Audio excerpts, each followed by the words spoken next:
Stéphane m'a jugé indigne de son nouveau cercle d'élite. Exclu de la fête de l'entreprise que j'ai bâtie et rejeté par sa famille, je suis parti sur la côte sans un mot. Au crépuscule, mon téléphone s'est allumé, des dizaines de messages. Le matin commença comme tous les autres, mais avec une tension palpable. Stéphane, mon mari, était déjà dans son costume de créateur à 5h45 du matin, ajustant sa cravate devant le miroir pleine longueur que nous avions installé spécifiquement pour capter la lumière du matin. C'était le jour de l'énorme gala des investisseurs de série C pour Novus Technologies, l'entreprise que nous avions bâtie de toutes pièces. Je suis entré dans notre chambre, celle que nous partagions depuis 7 ans, et j'ai proposé de réviser sa présentation avec lui. J'avais fait cela des milliers de fois. Je connaissais le script mieux que lui. « Tenez-vous là », a-t-il dirigé, pointant un coin près de la porte de la salle de bain, sans se retourner. « J'ai besoin de pratiquer ma présentation aux investisseurs, et vous me distrayez. » J'ai senti une bouffée de chaleur me monter au cou. Je me souviens avoir offert une simple suggestion concernant la formulation des projections salariales. Il s'est finalement tourné, mais seulement pour regarder son reflet, pas moi. En fait, partez simplement. Ceci est pour un public d'un calibre différent de celui auquel vous êtes habitué. Ce sont des capital risqueurs internationaux, pas vos anciens clients de Duval Conseil. Aïe. Ces anciens clients de Duval Conseil avaient été la pierre angulaire de la première année de Novus, mais cette contribution avait apparemment été effacée du récit officiel. Puis vint le vrai coup de poing. Ma mère, Solange, sera là ce soir pour me soutenir correctement. Elle comprend ce monde. Je suis resté figé dans l'embrasure de la porte, le regardant s'entraîner à sourire à lui-même, ce sourire confiant et lisse qui n'était pas le sien. Et j'ai enfin réalisé. J'étais devenu invisible dans mon propre mariage. Les signes s'étaient accumulés pendant des mois, de petites insultes, comme des coupures de papier, que j'avais expliquées par le stress de la levée de fonds. Mais en le regardant répéter des expressions faciales comme un acteur, j'ai compris que ce n'était pas du stress. C'était ce qu'était devenu Stéphane Morrison. Ou peut-être qu'il avait toujours été sous les suites de start-up et les moments vulnérables où il avait désespérément besoin de moi. Il y a 3 ans, Stéphane ne pouvait même pas se tenir devant un miroir sans transpirer. Je me souvenais l'avoir trouvé dans notre garage à 3h du matin, essayant de mémoriser une présentation de 2 minutes. Ses mains tremblaient tellement qu'il ne pouvait pas tenir le papier stable. J'avais passé toute cette nuit à le coacher avec des exercices de respiration, l'enregistrant sur mon téléphone. Au matin, il avait livré la présentation sans faute et avait obtenu notre financement d'amorçage. Maintenant, il renvoyait mes anciens clients comme s'ils n'étaient rien. Ces mêmes relations que j'avais exploitées pendant mes 5 ans au cabinet, sollicitant des faveurs, organisant des réunions le week-end, transformant des conversations informelles autour d'un café en démonstration de produits. 3 contrats d'une valeur de 2 millions d'euros de revenus récurrents qui avaient maintenu Novus en vie pendant sa première année. J'avais sacrifié ma propre trajectoire de promotion potentielle chez Duval Conseil pour son rêve. « Vous êtes toujours là ?» demanda Stéphane, toujours face au miroir, pratiquant son rire forcé, celui qui ne ressemblait en rien à son vrai rire légèrement nasillard. Je n'avais pas entendu le vrai depuis 6 mois. Je suis retourné à la cuisine. Mes pieds nus étaient silencieux sur les sols en marbre que nous avions choisis ensemble lorsque nous avions signé le bail de ce Penthouse. À l'époque, Stéphane avait insisté pour que nous ayons un endroit qui impressionnerait les investisseurs. J'avais accepté, même si le loyer consommait près de la moitié de notre budget. Je réalisais maintenant que j'avais aménagé sa scène, pas notre maison. Je préparais du café quand mon téléphone a vibré. C'était un message de Gwendoline, mon ancienne collègue de Duval Conseil, qui était maintenant directrice des opérations de Novus, un poste que je l'avais aidé à obtenir. Le message ne contenait aucun mot, juste une capture d'écran qui me tordit l'estomac. C'était un document de budget interne pour le gala de ce soir. J'avais l'habitude de préparer ces feuilles de calcul pour Stéphane lorsqu'il apprenait encore à gérer les finances de l'entreprise. Sous une section intitulée « Considérations stratégiques » se trouvait la ligne qui me glaça.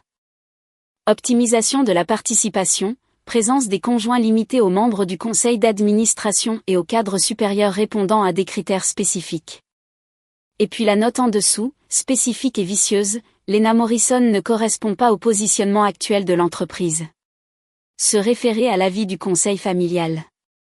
L'avis du conseil familial. Cela signifiait Solange et Armand Morrison, les parents de Stéphane.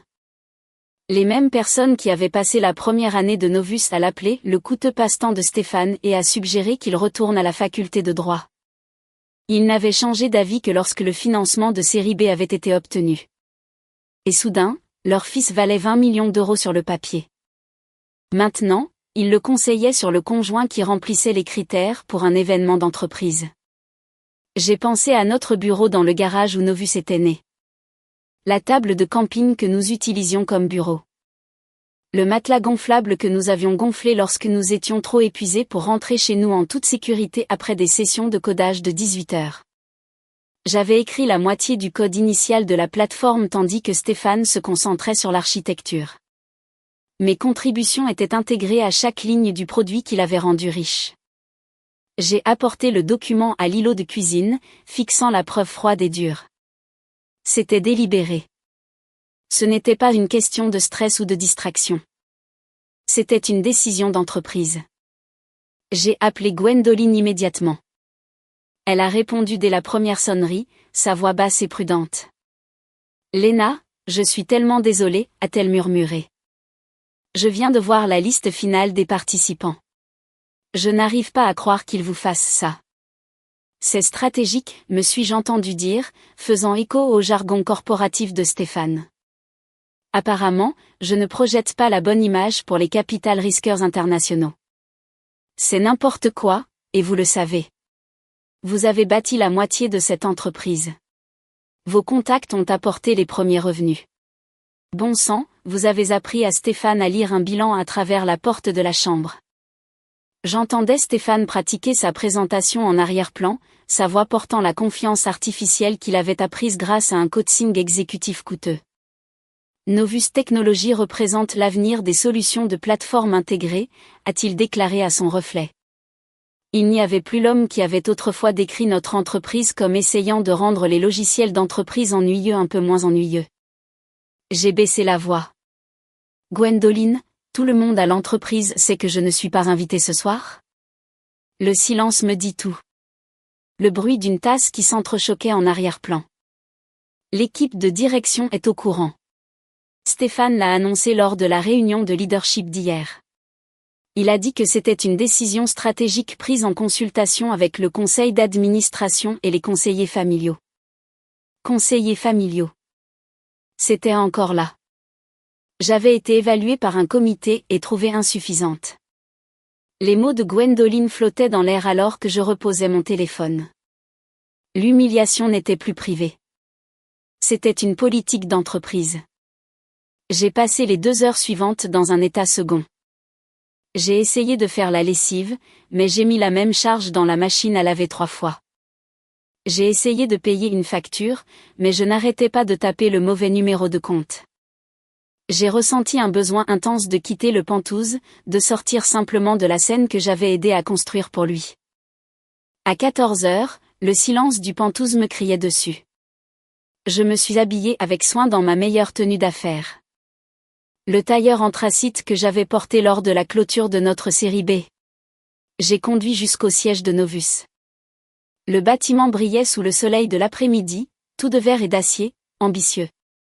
Le gardien de sécurité, Marc, qui me connaissait depuis que nous travaillions dans un espace de coworking, semblait douloureusement mal à l'aise lorsque je suis entré dans le hall. « Bonjour, Madame Morrison » a-t-il dit, ne me regardant pas tout à fait dans les yeux. Il savait, lui aussi. La montée en ascenseur jusqu'au 20e étage me sembla interminable. Lorsque les portes se sont ouvertes, Jeanne, la dernière assistante de Stéphane, a levé les yeux et son visage est devenu pâle. Lena, Monsieur Morrison est en réunion avec des investisseurs en ce moment, a-t-elle bégayé. Je sais, ai-je dit, passant devant elle vers le bureau d'angle de Stéphane. À travers les murs de verre, je le voyais gesticuler devant une présentation. 3 hommes en costume coûteux hochaient la tête. Tout dans ce bureau était calculé pour un impact maximal, y compris apparemment mon absence. 20 minutes plus tard, les investisseurs sont sortis. Stéphane se tenait dans l'embrasure de sa porte, son expression illisible. Nous devons parler, ai-je dit. Il s'est écarté, me laissant entrer, puis a fermé la porte. Le bureau sentait son eau de Cologne, quelque chose de français que Solange lui avait offert. Je me suis dirigé vers son bureau, plaçant la massive surface en chêne entre nous comme une barrière. Vous êtes venu faire un esclandre, a-t-il demandé, ajustant la cravate Hermès que sa mère lui avait offerte à Noël dernier. Je suis venu chercher une explication, une vraie, pas du double langage corporatif. Stéphane a soupiré comme il le faisait maintenant quand il pensait que j'étais déraisonnable. Léna, ces investisseurs ce soir, ils ne viennent pas de Lyon. C'est l'élite de la défense, des capital risqueurs internationaux qui attendent un certain niveau de sophistication. Vous êtes brillante en stratégie, je vous l'accorde. Mais il s'agit d'adéquation culturelle. Adéquation culturelle, ai-je répété les mots, les laissant en suspens. J'ai un MBA de HEC Paris. J'ai travaillé chez Duval Conseil pendant 5 ans. Dans quelle culture est-ce que je ne m'intègre pas? Ce n'est pas si simple. Il s'est dirigé vers la fenêtre, regardant la Saône. Ces gens peuvent sentir des choses. Ils lisent des signaux subtils. La façon dont quelqu'un tient un verre de vin, les références qu'ils font dans la conversation, s'ils passent l'été sur la Côte d'Azur ou au Cap Ferret. Vous ne parlez pas leur langue. J'ai senti une bouffée de chaleur me monter à nouveau au cou. Je parle couramment 3 langues, ai-je rétorqué, y compris les langages de codage qui ont construit la plateforme dans laquelle ils investissent. Ce n'est pas ce que je veux dire, et vous le savez. Le souvenir du dîner du mois dernier dans la propriété de ses parents me revint soudainement avec acuité. Solange m'avait présenté à son ami, dont le mari dirigeait une société de capital investissement. J'étais entré dans le salon, oui, ils appelaient ça un salon pour entendre Solange dire « Et voici la femme de Stéphane, Léna ». Elle aidait au marketing quand l'entreprise était encore petite. Aidait, petite. Chaque mot choisi pour diminuer ma contribution continue. Votre mère a clairement fait savoir le mois dernier que je n'avais pas ma place dans votre monde, ai-je dit. Stéphane se retourna alors, son visage figé dans cette expression de réunion du conseil. Ma famille comprend cet environnement. Ils en font partie depuis des générations. Ils ne veulent que ce qu'il y a de mieux pour l'entreprise. Ce qu'il y a de mieux pour l'entreprise, ai-je dit lentement. Ou ce qu'il y a de mieux pour leur image. Il est retourné à son bureau. Écoutez, ma famille est d'accord pour dire que parfois la chose la plus solidaire qu'un conjoint puisse faire est de prendre du recul. Ce n'est pas personnel. Quand Solange et Armand sont-ils devenus le conseil d'administration de notre mariage? J'ai senti la chaleur monter dans ma voix. Ce sont des conseillers. Ils ont de l'expérience avec ce niveau de société. Ce niveau de société, le niveau où les femmes sont évaluées par un comité et jugées insuffisantes. Maman dit que ma présence pourrait envoyer un mauvais signal à des investisseurs potentiels valant des centaines de millions d'euros. Ces gens attendent un certain type de présentation. Un certain type de femme, vous voulez dire, l'ai-je interpellé. Il ne l'a pas nié. Au lieu de cela, il a regardé sa nouvelle montre Patek Philippe. Le gala commence dans 4 heures. Je dois me préparer. C'était tout. Un renvoi. Pas d'excuse, pas de reconnaissance de ce que cela signifiait. Vous avez raison, ai-je dit doucement, en me levant. Je n'ai pas ma place dans ce monde que vous avez créé. Le monde où les gens sont évalués comme des options boursières et où les mariages sont traités comme des accords de fusion. J'ai marché jusqu'à la porte, puis me suis retourné, mes yeux fixant les siens. Vos parents doivent être si fiers. Vous êtes enfin devenus exactement ce qu'ils ont toujours voulu. Quelqu'un qui mesure la valeur humaine en termes de valeur stratégique. Le trajet de retour aux Pantous a duré 12 minutes. Je les ai passés à dresser une liste mentale. Au moment où je me suis garé, j'avais déjà cherché des locations de vacances sur mon téléphone. Un petit village sur la côte bretonne. Un cottage sur la côte disponible immédiatement. La photo montrait des murs en bois brut, des meubles dépareillés et une vue imprenable sur l'océan. Tout ce que Stéphane considérerait en dessous de notre statut. J'ai commencé à faire mes valises. J'ai choisi des vêtements que Stéphane avait toujours critiqués. Les jeans confortables, disait-il, semblaient trop décontractés. Les suites universitaires qu'il prétendait ne pas être appropriées pour quelqu'un dans notre position. Les vieilles baskets qu'il avait essayé de jeter parce qu'elles n'étaient pas de marque de créateur. Chaque article était comme la reprise d'une partie de moi que j'avais progressivement abandonnée. Je n'ai rien emballé de créateur. Pas de talons chers. Je n'avais pas besoin d'être prête pour des funérailles impromptues ou un événement caritatif. J'avais juste besoin d'être Léna. Le Penthouse me semblait un musée alors que je le parcourais une dernière fois. Chaque meuble soigneusement choisi, chaque œuvre d'art précisément placée, tout sélectionné pour projeter le succès et la sophistication. Rien ne me semblait être chez moi. J'ai laissé mon trousseau de clés sur le comptoir en marbre à côté de l'invitation pour le gala de ce soir qui ne portait que le nom de Stéphane. Pas de mots, pas d'adieu dramatique, juste l'absence, nette et simple. Qu'il explique cela à ses conseillers stratégiques. Le trajet hors de Lyon fut comme une expiration après avoir retenu mon souffle pendant 3 ans. Dans le rétroviseur, la ligne d'horizon de la ville rapetissait. Toutes ces tours de verre remplies de gens qui calculaient la valeur des uns et des autres. J'ai roulé pendant des heures, la route côtière s'étirant devant moi alors que le crépuscule tombait. Mes phares perçaient le brouillard côtier qui roulait comme une chose vivante. Après des heures hors de Lyon, j'ai finalement tourné sur le chemin de gravier qui menait au cottage. Le GPS de ma voiture peinait à maintenir le signal. Lorsque la petite maison en bois est apparue à travers la brume, perchée sur sa falaise comme un nid d'oiseau, quelque chose dans ma poitrine s'est relâché pour la première fois depuis des mois. Hélène, la propriétaire, se tenait sur le porche, vêtue d'une salopette tachée de peinture et tenant une lanterne qui projetait une lumière chaude. Ses cheveux gris étaient tressés en un chignon désordonné maintenu par ce qui semblait être un pinceau. Son sourire ne contenait aucun jugement, seulement de l'accueil. « Vous devez être Léna, dit-elle, sa voix portant un léger accent. Vous ressemblez exactement à quelqu'un qui a besoin de disparaître un moment. » La justesse de son observation aurait dû être troublante, mais elle fut plutôt ressentie comme une permission. Elle m'a tendu les clés, lourdes et anciennes, puis a désigné une bouteille de vin rouge posée sur le garde-corps du Porsche. « Vignoble local, expliqua-t-elle. Pour tout ce que vous fuyez ou célébrez, parfois c'est la même chose. » Le cottage ne ressemblait en rien à notre Penthouse de Lyon. Les planchers craquaient. Les fenêtres claquaient au vent. Mais quand j'ai posé ma valise et regardé l'océan infini à travers les fenêtres embuées par le sel, je me suis sentie plus chez moi que depuis des années. Cette première nuit, je me suis assise sur le canapé chaud avec le vin d'Hélène et j'ai écouté la conversation constante de l'océan avec le rivage. Pas de bruit de la ville, pas de notification de mai, pas de Stéphane pratiquant des discours, juste le fracas rythmique des vagues. J'ai mis mon téléphone en mode avion et l'ai enfoui au fond de ma valise.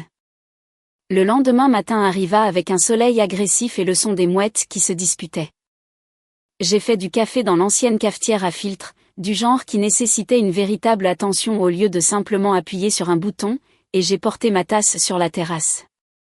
Le Pacifique s'étalait devant moi, infini et indifférent, ne se souciant ni des rapports trimestriels ni du positionnement stratégique. J'ai passé ce premier jour à marcher sur la plage jusqu'à ce que mes jambes soient douloureuses. Je me suis arrêtée pour examiner la spirale parfaite d'un coquillage. La façon dont le varech ressemblait à de la calligraphie. Mes doigts se sont souvenus comment utiliser le vieil appareil photo que j'avais apporté, celui que j'avais acheté à l'université quand je rêvais d'être photographe avant que Duval Conseil ne me recrute. Le deuxième jour, j'avais établi une routine qui aurait horrifié Stéphane. Me réveiller quand mon corps le décidait. Café sur la terrasse. De longues promenades sans destination. Lire de vrais livres, ceux que j'avais achetés des années auparavant mais jamais ouverts parce qu'il y avait toujours un autre pitch deck à réviser, une autre présentation d'investisseurs à peaufiner. Le troisième matin, Hélène est apparue sur ma terrasse, portant sa propre tasse de café et un carnet de croquis. « Ça vous dérange si je me joins à vous ? » Nous nous sommes assis en silence confortable pendant un moment. « Vous avez ce regard, a-t-elle finalement dit, sans lever les yeux de son dessin de quelqu'un recalculant toute sa vie. C'est si évident. Je gère ce cottage depuis 15 ans. J'ai vu toutes sortes d'artistes de l'évasion. Des cadres divorcés, des médecins épuisés, des écrivains en panne d'inspiration. Vous êtes dans la catégorie « J'ai soudainement réalisé que je vivais la vie de quelqu'un d'autre. » J'ai ri, surprise par l'amertume de mon rire. Mon mari a décidé que je n'étais pas assez sophistiquée pour son nouveau cercle social. Spécifiquement, je ne réponds pas aux critères pour assister au gala des investisseurs de son entreprise, celle que j'ai aidé à bâtir. Hélène a reniflé, retournant à son croquis. Il a réussi et soudain, vous n'étiez plus le bon accessoire. Ses parents sont d'accord pour dire que je pourrais envoyer un mauvais signal aux investisseurs internationaux. Vous savez ce que j'aime à propos de l'océan ? Il ne se soucie pas de votre valeur nette. Les vagues se brisent de la même manière pour les milliardaires et les artistes. La marée ne vérifie pas votre portefeuille avant de monter. Cet après-midi-là, j'ai fait quelque chose que je n'avais pas fait depuis 3 ans. J'ai préparé un repas sans regarder l'heure, sans me soucier de savoir si cela serait assez photogénique pour la présence sur les réseaux sociaux que Stéphane insistait pour que nous maintenions. J'ai fait des pâtes au beurre et à l'ail et les ai mangées sur la terrasse tandis que le soleil se couchait. Plus tard, j'ai trouvé un journal vide jauni. J'ai commencé à écrire. Au début, c'était à propos de Stéphane, la blessure, l'humiliation. Mais peu à peu, d'autres choses ont émergé. L'entreprise de photographie que j'avais rêvé de lancer. Le roman que j'avais ébauché, mais jamais écrit parce qu'il y avait toujours quelque chose de plus important à faire pour Novus. Le poste d'enseignante que j'avais refusé parce que Stéphane disait que nous devions nous concentrer sur notre entreprise. Sauf que cela n'avait jamais été notre entreprise. C'était son entreprise que j'avais aidé à bâtir. Son rêve que j'avais soutenu. Quelque part au cours de ces 3 années de codage et de feuilles de calcul, j'avais oublié que j'avais aussi des rêves. Des rêves qui n'impliquaient pas d'introduction en bourse ou de valorisation boursière. La 4e matinée se transforma en 4e soirée. J'étais assise sur la terrasse avec un verre du vin d'Hélène. 7 octobre, 19h15. 400 km plus loin, les portes de la grande salle de bal du Grand Hôtel des Lumières s'ouvraient pour le gala des investisseurs de Novus Technologies. Je pouvais tout imaginer parfaitement. La salle de bal transformée avec l'éclairage précis que nous avions choisi.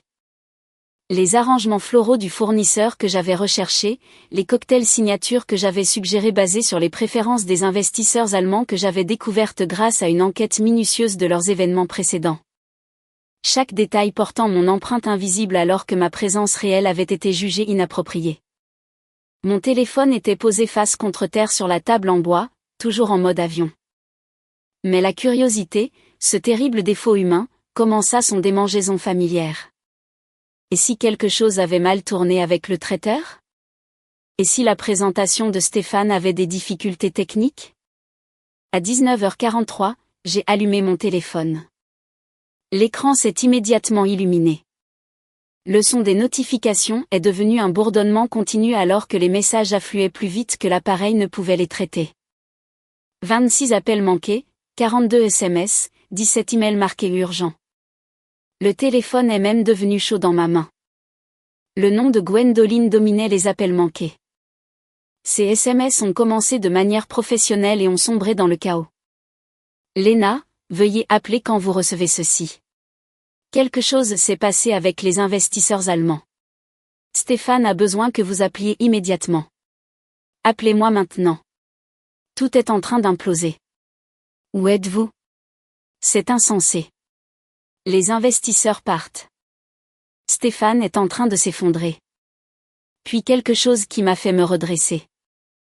Un SMS de Solange Morrison. En 7 ans de mariage, ma belle-mère ne m'avait jamais contacté directement. Urgence familiale. Vous devez appeler immédiatement. J'ai appelé Gwendoline en premier. Elle a répondu avant la fin de la première sonnerie. Dieu merci, a-t-elle haleté. J'entendais le chaos en arrière-plan, des voix fortes, des chaises qui raclaient, quelqu'un criant à propos du contrôle des dégâts. Léna, où étiez-vous ? Tout s'effondre. Qu'est-ce qui s'est passé ? Les Allemands. Les documents de due diligence. Oh mon Dieu, Léna. J'ai essayé d'avertir Stéphane, mais il n'a pas voulu écouter. J'ai essayé de garder ma voix stable. Gwendoline, ralentissez. Qu'en est-il des documents? Je l'ai entendu prendre une respiration tremblante. Vous savez cet analyste junior que Stéphane a embauché le mois dernier? Antoine, quelque chose. Il a été chargé de compiler le dossier de due diligence pour les investisseurs allemands. Stéphane lui a dit d'être minutieux, d'inclure tout ce qui montrait l'excellence opérationnelle de Novus. Mon estomac s'est serré et il a tout inclus. Léna, tout. La voix de Gwendoline a baissé. Toutes les communications internes concernant le gala de ce soir, les documents budgétaires, les chaînes de mai, y compris le document sur les considérations stratégiques qui vous listait comme exclus pour non-respect des critères. Et y compris l'email de Stéphane au conseil où il a écrit « Elle a fait une pause, et j'ai entendu des papiers froissés ». Point où il a écrit « La présence de ma femme pourrait envoyer un mauvais signal quant à notre sophistication d'entreprise ». Après consultation de mes conseillers familiaux, nous avons déterminé que sa présence ne serait pas alignée avec notre positionnement pour un investissement international. Le verre de vin m'a échappé des mains, se brisant sur la terrasse. Le liquide rouge s'est répandu sur le bois patiné comme du sang. Les Allemands l'ont vu, a murmuré Gwendoline. Corinne Dubois elle-même, vous savez, l'associée gérante de Capital Pluitech, celle qui contrôle 2 milliards d'euros d'actifs. Elle examinait les documents pendant le cocktail. Stéphane était au milieu de sa présentation sur les valeurs et la culture d'entreprise de Novus quand elle s'est levée.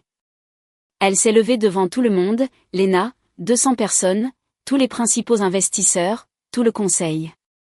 Elle a brandi sa tablette avec le document affiché et a dit « Je n'exagère pas, Monsieur Morrison, pourriez-vous expliquer pourquoi votre femme, qui selon l'historique de votre propre entreprise a aidé à construire cette plateforme, a été exclue de l'événement de ce soir pour ne pas avoir satisfait aux critères de sophistication ?»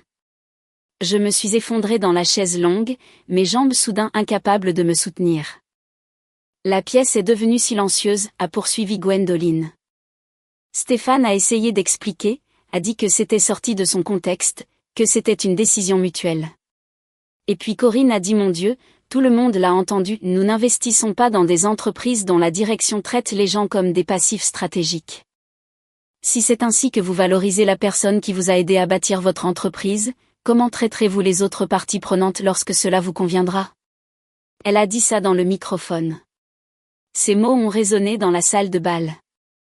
Puis elle a fermé son portefeuille, s'est levée et est partie. Toute son équipe l'a suivie. 6 autres firmes internationales sont parties avec eux. Les Américains sont toujours là, mais ils sont tous sur leur téléphone avec leur conseil d'administration. La presse était invitée ce soir. Des blogueurs tech, des journalistes financiers. Quelqu'un l'a déjà posté sur Twitter. C'est tendance. Le titre est « Le cofondateur de Novus exclut sa femme du gala pour manque de sophistication corporative ». J'ai enfin regardé mes propres notifications. Des messages de numéros que je ne reconnaissais pas, des demandes LinkedIn, même un SMS de ma colocataire d'université me demandant si j'avais vu les nouvelles. Gwendoline a ajouté un dernier détail. Avant que Corinne ne parte, elle est passée devant Stéphane et a dit assez fort pour que les autres entendent. Le succès qui exige de rabaisser ceux qui vous ont aidé à l'atteindre n'est pas un succès. C'est juste de l'ego avec un plan d'affaires. C'est ma nouvelle héroïne. Gwendoline a raccroché, me laissant seule avec le verre brisé et le son rugissant des vagues. J'ai regardé les chiffres des notifications grimper. 57 SMS non lus. 31 appels manqués. Des emails se multipliant comme un virus. Les applications d'actualité financière ont commencé à envoyer des alertes. Le titre de Novus Technologies plonge en après-bourse. Une société d'investissement allemande se retire de l'accord Novus. Flash info. Plusieurs investisseurs quittent le gala Novus suite à une fuite de documents. Mon téléphone a sonné. La photo de Stéphane est apparue. Celle de notre mariage où il avait l'air jeune et reconnaissant. J'ai laissé aller à la messagerie vocale. J'ai enfin commencé à écouter les messages vocaux à 20h47. Le premier message de Stéphane portait toujours sa voix de PDG contrôlée et mesurée. Léna, Nous avons une situation qui nécessite une gestion immédiate. Il y a eu un malentendu concernant la documentation de ce soir. Rappelez-moi pour que nous puissions coordonner notre réponse. Cela nous affecte tous les deux. 60 mots. Le deuxième message horodaté 12 minutes plus tard montrait des fissures. Lena, je sais que vous recevez ces messages. Les investisseurs allemands se sont retirés. La presse est impliquée. Nous devons présenter un front uni. S'il vous plaît, appelez-me. 40 mots. Au troisième message, sa voix était urgente. Lena, s'il vous plaît. Le conseil se réunit en ce moment. Il parle de ma démission. 3 autres firmes viennent de se retirer.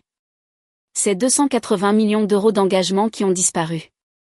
Vous devez m'aider à expliquer cela. Dites-leur que c'était votre choix de ne pas y assister. 68 mots. Le quatrième message abandonnait toute prétention. Lena, s'il vous plaît. TechCrunch a publié l'histoire. C'est partout. Mon téléphone n'arrête pas journaliste, investisseur, le conseil. Ils disent que j'ai détruit la réputation de l'entreprise. Ça ne peut pas se terminer comme ça. Pas après tout ce que nous avons bâti. 60 mots. Le cinquième message était à peine reconnaissable comme celui de Stéphane, vide et vaincu. L'action est en baisse de 38%. 38%. Lena, comprenez-vous ce que vous avez fait? Le conseil est paniqué. Nous avons besoin que vous disiez que c'était mutuel. S'il vous plaît, je vous en supplie. 47 mots. Je suis passé au message vocal suivant. La voix d'Armand Morrison a rempli mon oreille. Froide et menaçante. Lena, c'est Armand. Je ne sais pas à quel jeu vous jouez, mais vous détruisez la réputation de notre famille. La carrière de Stéphane est en ruine. Solange est bombardée d'appels de nos associés. Si vous ne publiez pas immédiatement une déclaration soutenant Stéphane, je poursuivrai toutes les options légales disponibles. Cette destruction vindicative prend fin maintenant. 80 mots. Destruction vindicative. Comme si j'avais orchestré cela, comme si j'avais écrit les documents qui m'excluaient. Le message suivant m'a fait rire, un rire sec et amer. La voix de Solange, essayant d'être chaleureuse, mais n'obtenant que de la condescendance. Lena, ma chère, nous pouvons sûrement gérer cela comme des adultes. Oui, il y a eu quelques malentendus malheureux concernant l'événement de ce soir, mais ce n'est pas une raison pour laisser la carrière de Stéphane brûler. Vous pouvez sûrement mettre de côté vos sentiments pour le bien de la réputation de la famille. Nous vous avons toujours accueillis malgré les différences de nos milieux. Ne laissez pas la fierté tout détruire. Rappelez-moi pour que nous puissions élaborer une réponse appropriée. 108 mots. Le message suivant venait de David Leroy, président du conseil de Novus, l'homme qui m'avait un jour appelé l'arme secrète de Stéphane. J'ai écouté avec une incrédulité croissante. Lena, David Leroy ici. J'appelle avec une proposition qui pourrait bénéficier à tout le monde. Le conseil est prêt à vous offrir un contrat de consulting de 200 000 € pour 6 mois de travail de conseil. Des tâches réelles minimales. En échange, vous signeriez un accord de non-divulgation standard et publieriez une déclaration clarifiant que vous avez choisi de ne pas assister à l'événement de ce soir pour vous concentrer sur des projets personnels. Cela protège les intérêts de chacun et nous permet à tous d'aller de l'avant. Rappelez-moi dans l'heure. 121 mots. Un pot de vin. Ils essayaient d'acheter mon silence. 200 000 € pour accepter que j'étais exactement ce qu'ils prétendaient.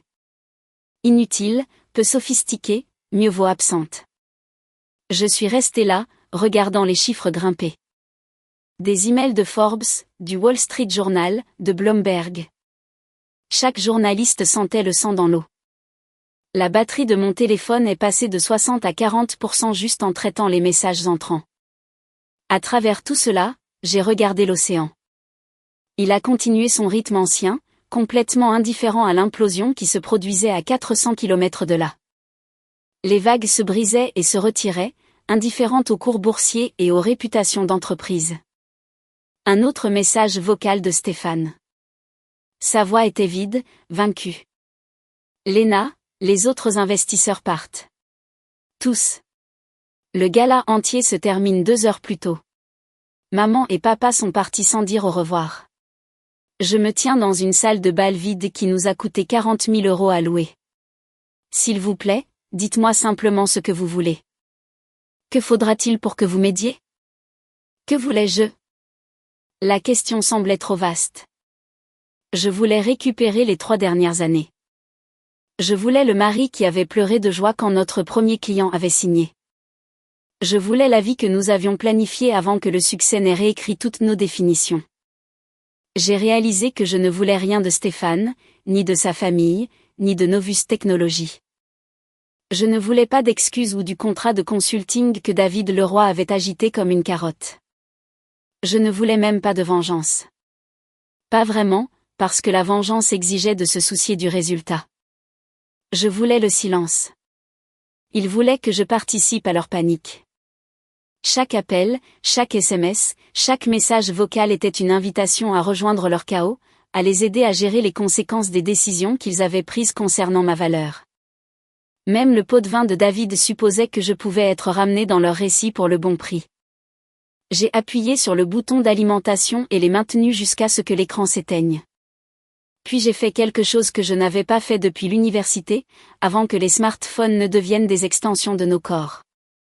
J'ai trouvé un petit tournevis dans le tiroir de la cuisine du cottage, j'ai retiré le panneau arrière du téléphone et j'ai sorti la batterie. L'appareil est devenu juste un rectangle de verre et de métal, inoffensif et silencieux. La séparation physique semblait significative. Ce n'était pas juste le mode avion, qui pouvait être annulé d'un simple glissement.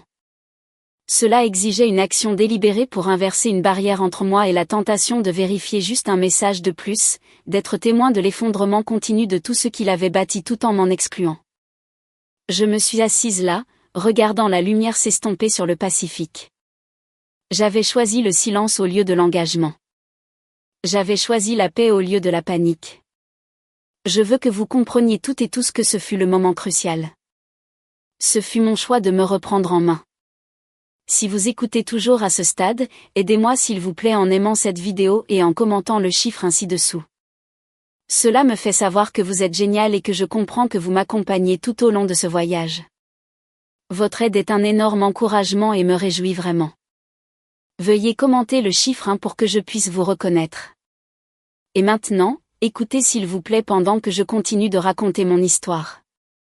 L'obscurité était profonde maintenant. J'ai versé un autre verre de vin. Le verre brisé de tout à l'heure jonchait toujours la terrasse, captant la dernière lumière comme des grenades éparpillées. Je nettoierai ça demain.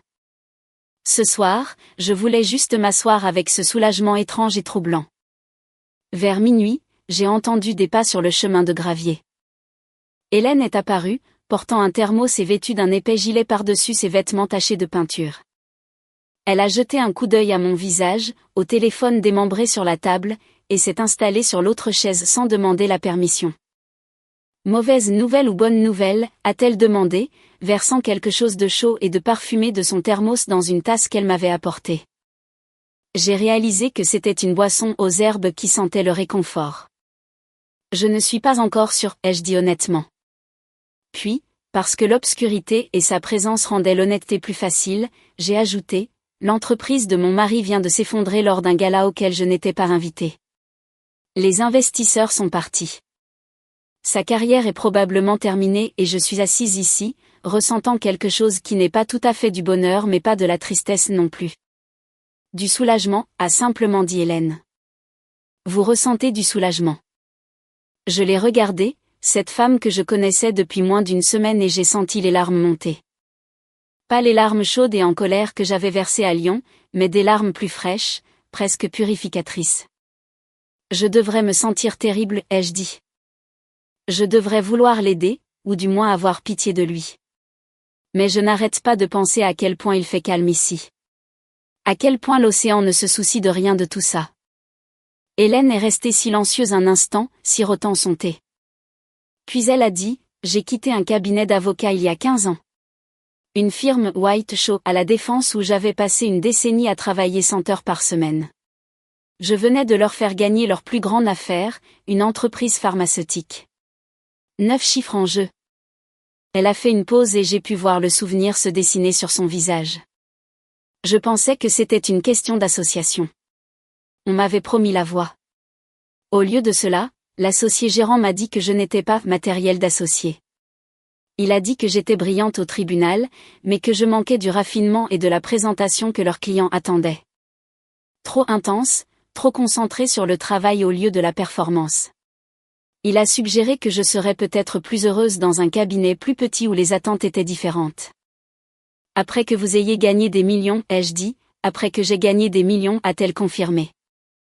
Alors, je suis partie ce jour-là, j'ai vidé mon appartement cette semaine-là, et j'ai traversé le pays jusqu'à ce que je trouve cet endroit, j'ai acheté le cottage avec mes économies, j'ai commencé à peindre, et je ne suis jamais revenue. Ils vous ont appelé, ont essayé de vous faire revenir, ai-je demandé. Hélène a souri, un sourire qui portait des années de sagesse acquise. Ils ont appelé pendant des mois. L'affaire que j'avais commencé rencontrait des complications. Le client n'était pas satisfait de l'avocat remplaçant. Ils m'ont offert un poste d'associé principal, mon nom sur la porte. Je n'ai jamais répondu. Finalement, ils ont cessé d'appeler. Elle s'est penchée en avant. Vous savez ce que j'ai appris ? Le silence est la réponse la plus puissante aux gens qui ont fondamentalement mal compris votre valeur. Ils s'attendent à de la colère, de la douleur ou des négociations, mais le silence les force à assumer leurs décisions sans votre participation. J'ai hoché la tête lentement. Ce simple acte, enlever la batterie, avait été mon ultime acte de force. La semaine dans ce petit village sur la côte bretonne s'est étirée sur 8 jours, puis 10. Chaque matin, je me réveillais au son des vagues et à l'absence d'urgence. Le 11e matin, je me suis réveillée avec une sensation différente, une clarté que le silence avait accompli son œuvre. Je savais ce que je voulais maintenant. Je devais voir ce qui restait de la vie que j'avais laissée derrière moi. Le trajet de retour à Lyon me parut plus long que l'évasion. Les arbres le long de l'autoroute étaient dépouillés de leurs feuilles, tout était rendu dans des nuances de gris qui correspondaient à mon incertitude. J'ai rallumé mon téléphone ce matin-là, le laissant charger pendant que je faisais mes valises, mais je n'ai pas regardé les messages. La ville est apparue à travers la pluie vers 16 heures. J'y avais vécu pendant 7 ans, mais en conduisant vers notre Pentouze, je me sentais comme une touriste. Le parking de notre immeuble raconta la première histoire. Je me suis garée à ma place désignée et j'ai remarqué que la Tesla de Stéphane était partie. À sa place, il n'y avait rien, juste du béton vide marqué des légères traces de pneus de son départ. Je suis restée dans ma voiture un long moment, moteur éteint, essayant de me préparer à ce qui m'attendait à l'étage. J'ai réalisé que je n'avais pas peur de lui. J'avais peur du vide. Le Pentouze semblait abandonné dès que j'ai ouvert la porte. Tous les meubles étaient restés. Toutes les œuvres d'art soigneusement choisies pendaient toujours au mur, mais d'une manière creuse qui n'avait rien à voir avec l'occupation physique. L'air était vicié. J'ai traversé la pièce lentement, notant les petites absences qui marquaient son départ. Ses articles de toilette avaient disparu de la salle de bain, le placard à moitié vide où ses costumes avaient été suspendus. Sur le comptoir de la cuisine, j'ai trouvé une seule enveloppe avec mon nom écrit d'une écriture que je ne reconnaissais pas. À l'intérieur se trouvaient des papiers de divorce, le langage formel et froid. Des différences irréconciliables apparaissaient à plusieurs reprises, chaque instance une traduction bureaucratique de 3 années d'effacement progressif. Il n'y avait pas de mots. Stéphane avait communiqué sa décision finale par l'intermédiaire de son avocat, maintenant sa distance professionnelle même dans la dissolution de notre mariage. J'aurais dû ressentir quelque chose de la colère, du chagrin, ou même du soulagement. Au lieu de cela, je n'ai ressenti qu'une curiosité distante, comme si je lisais le divorce de quelqu'un d'autre. Les papiers ne demandaient rien de déraisonnable. La division des actifs serait négociée. Le bail du Pentouze était à nos 2 noms. Tout pouvait être géré par des avocats. Aucune communication directe n'était requise. J'ai laissé les papiers sur le comptoir et j'ai regardé les lumières de la ville commencer à briller. Quelque part là-bas, Stéphane vivait dans un appartement d'entreprise, pratiquant probablement toujours sa présence exécutive. Cette pensée ne contenait aucune satisfaction, aucune vindication. C'était simplement. Le lendemain matin, j'ai rencontré Catherine Moreau, l'avocate que l'amie d'Hélène avait recommandée. Son bureau occupait une suite modeste, loin des tours étincelantes où résidaient les firmes d'élite de Lyon. Le mobilier était confortable plutôt qu'impressionnant. J'ai examiné la demande de divorce, a dit Catherine une fois que nous nous étions installés avec un café. Langage simple, pas de demandes inhabituelles, mais je pensais que vous deviez savoir ce qui s'était passé avec Novus Technologies depuis l'incident du gala. Elle a sorti un dossier épais d'articles imprimés et de documents financiers. La première page montrait un graphique de la valorisation boursière de Novus, la ligne chutant comme une falaise après le 7 octobre. Baisse de 40% de la valorisation, a poursuivi Catherine, son doigt traçant la descente. 3 membres du conseil ont démissionné, y compris votre ex-beau-père, Armand Morrison. L'entreprise a perdu non seulement l'investissement allemand, mais 2 autres firmes internationales. Retrait total de capital d'environ 400 millions d'euros. J'ai fixé les chiffres, 400 millions d'euros. Le chiffre me semblait abstrait, trop grand pour être rattaché aux petites décisions qui avaient mené à cela. La position de Stéphane, ai-je demandé. Toujours PDG techniquement, mais le conseil lui a retiré plusieurs autorités clés. Il est essentiellement un homme de paille maintenant pendant qu'il recherche une nouvelle direction. Elle a fait une pause. Ses parents, Solange et Armand, ont retiré leur soutien financier 2 jours après le gala. Selon mes sources, Solange Morrison a dit à plusieurs personnes de son club de campagne qu'ils devaient protéger leurs autres investissements de l'association avec le scandale. L'ironie était forte. Solange, qui s'était tant préoccupée de ma présence envoyant le mauvais signal aux investisseurs, avait elle-même envoyé le signal le plus clair possible en abandonnant son fils lorsque sa réputation est devenue un fardeau. Il y a plus, a dit Catherine, faisant glisser un autre document sur son bureau. Les plans d'expansion internationale ont été suspendus indéfiniment. Les bureaux de Londres et de Singapour qui devaient ouvrir le trimestre prochain ont été annulés. Plusieurs employés clés sont partis chez des concurrents. Combien d'employés ? 43 au cours des 10 derniers jours, y compris la plupart de l'équipe d'ingénierie originale qui a construit la plateforme avec vous et Stéphane. J'ai pensé à ces bons ingénieurs qui avaient accepté des réductions de salaire pour rejoindre une start-up, travaillant des heures impossibles parce qu'ils croyaient en ce que nous construisions. Maintenant, ils partaient. Mon téléphone a sonné. Le nom de Gwendoline. J'ai répondu, la mettant sur haut-parleur avec la permission de Catherine. Léna, Dieu merci, a dit Gwendoline, sa voix tendue par le stress. Vous êtes de retour à Lyon ? Pouvons-nous nous rencontrer ? Le bureau ressemble à un cimetière. La moitié des bureaux sont vides. Ceux qui ne sont pas vides sont occupés par des gens qui mettent à jour leur profil LinkedIn. Stéphane. Il quitte à peine son bureau. Quand il le fait, il a l'air de n'avoir pas dormi depuis des jours. Solange et Armand ne sont pas venus à une réunion du conseil depuis que le scandale a éclaté. Les gens disent qu'ils sont trop gênés pour montrer leur visage. J'ai organisé un rendez-vous avec Gwendoline pour un café cet après-midi-là dans un café près du Vieux-Lyon, choisissant délibérément un endroit éloigné des bureaux de Novus. Gwendoline avait l'air épuisée à son arrivée, son apparence parfaite adoucie par des ombres sous ses yeux. Nous avons trouvé une table d'angle où nous pouvions parler sans être entendus. Elle est en train de mourir, a-t-elle dit sans préambule. L'entreprise. J'ai déjà vécu des acquisitions et des licenciements, mais c'est différent. C'est regarder quelque chose pourrir de l'intérieur parce que les fondations étaient corrompues depuis le début. Elle a fait une pause pour siroter son café. Les investisseurs exigent activement la démission de Stéphane. Pas suggère, exige. Les membres restants du conseil essaient de trouver comment le retirer sans déclencher la clause de son contrat qui lui donnerait une énorme indemnité de départ. Ils pensent que c'est une question de relations publiques, de gestion d'un récit, ai-je observé. Exactement. Il ne comprend pas que les gens ont vu exactement qui il est et ont décidé qu'ils ne voulaient pas faire affaire avec cette personne. Mon téléphone a vibré avec une notification de mail. Le nom de l'expéditrice m'a fait marquer une pause. Corinne Dubois, l'investisseuse allemande dont le départ avait tout déclenché. La ligne d'objet disait simplement, une conversation qui vaut la peine d'être eue.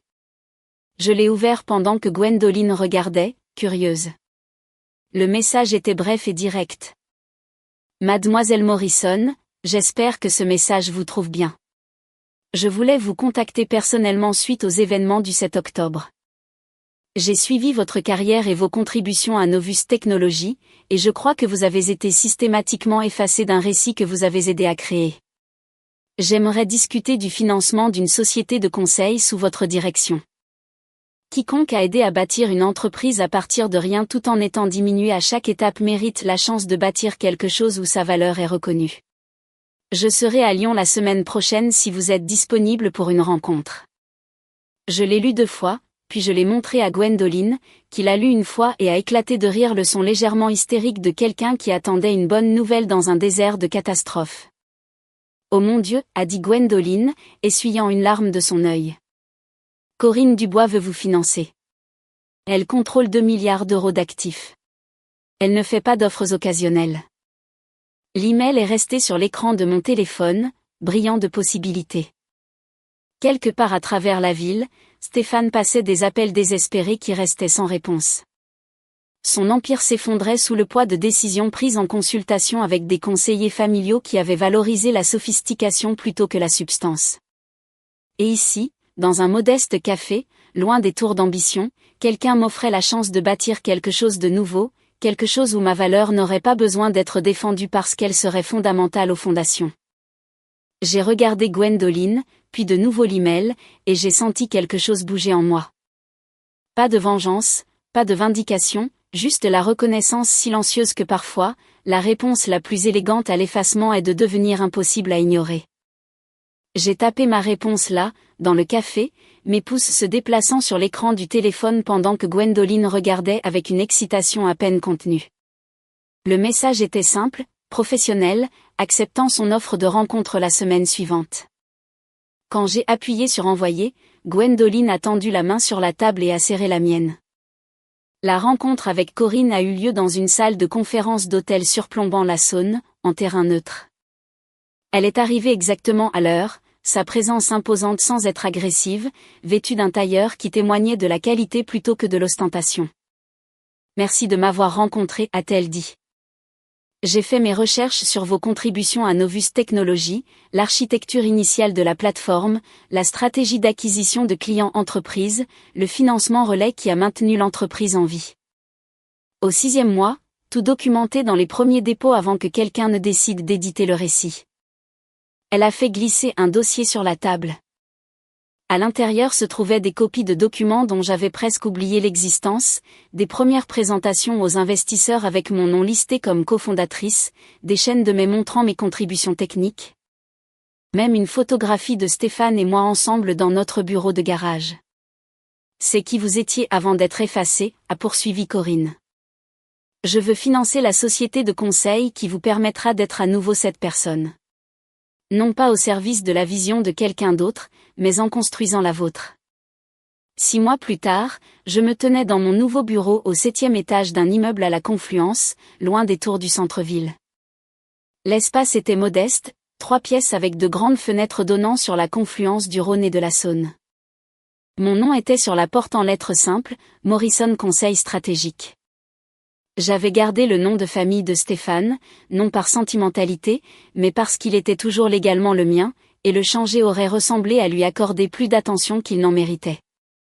De plus, il y avait une certaine poésie à bâtir quelque chose de réussi sous le même nom qu'il avait essayé d'exclure de ses réalisations.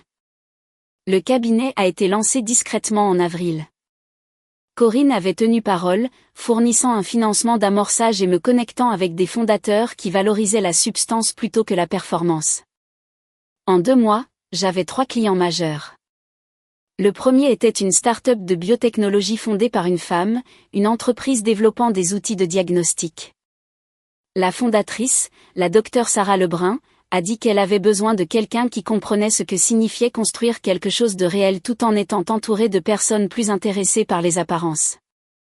Je l'ai aidé à structurer sa présentation pour sa série A, la connectant avec des investisseurs qui posaient des questions sur sa science avant de poser des questions sur son pédigré.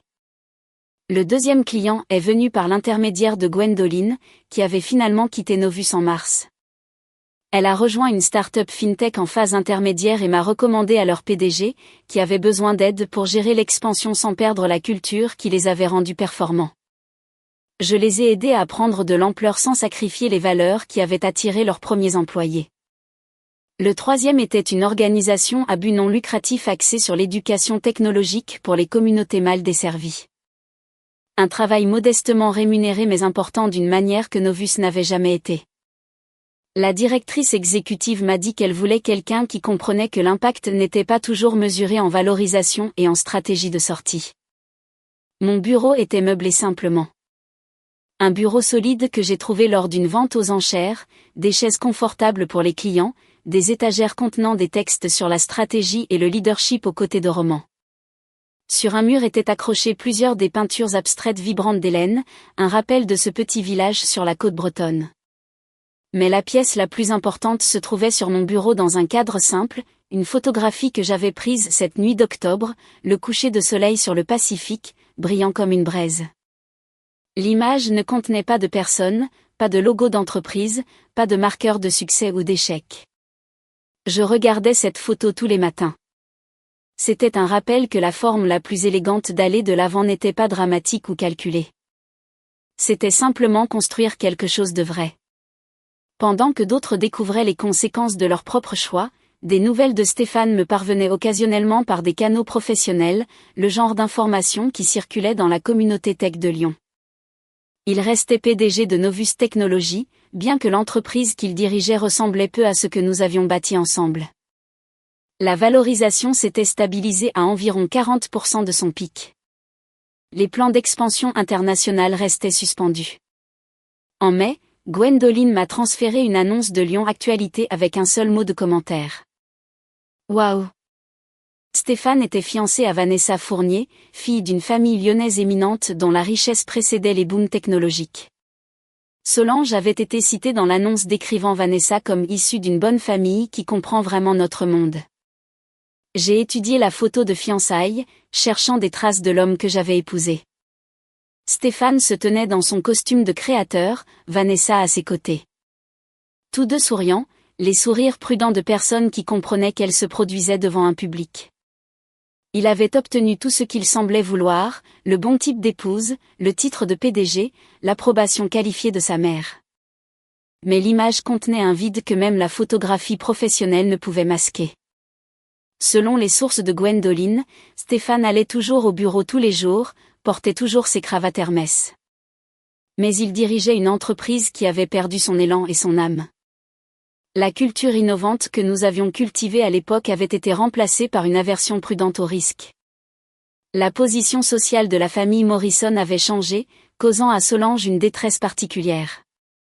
Solange et Armand s'étaient retirés discrètement de plusieurs comités de clubs de campagne. Leur célèbre fête de fin d'année, qui avait autrefois attiré 200 invités, s'était réduite à un dîner modeste. Armand avait été entendu dans un restaurant, nous n'aurions jamais dû encourager les ambitions de Stéphane au-delà de ses capacités. Une déclaration qui révélait plus sur les valeurs de la famille Morrison que n'importe quelle présentation publique polie.